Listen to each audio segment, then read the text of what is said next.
Alice, ano naman kayang plano mo? Malapit na mag-umaga. Sa himpapawid, naghanap si Alice ng malalaking dahon ng gabi.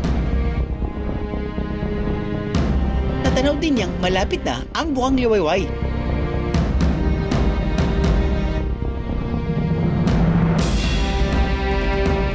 Isa-isa na rin naglalaho ang mga kapwa niyang manananggal na sumusubaybay sa kanya. Sa ere, nahanap ni Alice ang dahon ng gabi na kailangan niya.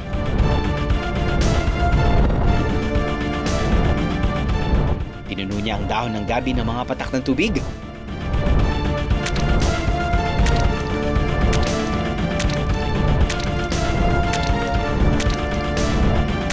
Saka dali-dali niyang dinala ito kay Haring Dilim. Haring Dilim! Pwede po ba kayong tumingin sa hawak ko?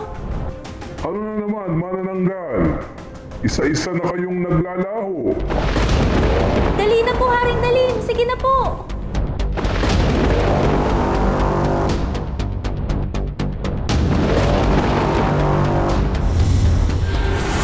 Sino yan? Nakakatakot ang itsura! Ah! Ah! Wah! Ah!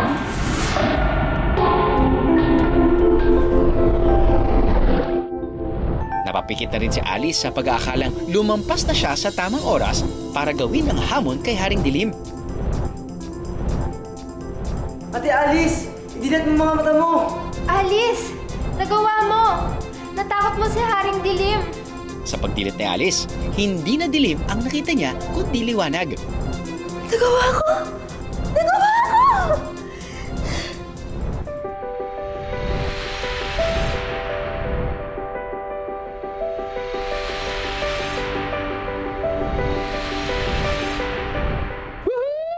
Galing mo talaga, Alice. Natanggal mo ang sumpa. Ikaw ang manananggal ng sumpa.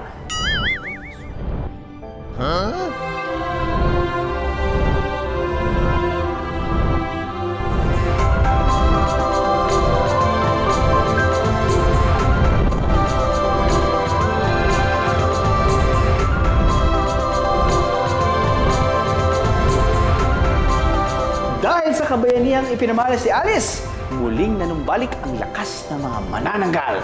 Wala nang Haring Dilim na magdidikta sa kanila kung anong gagawin nila.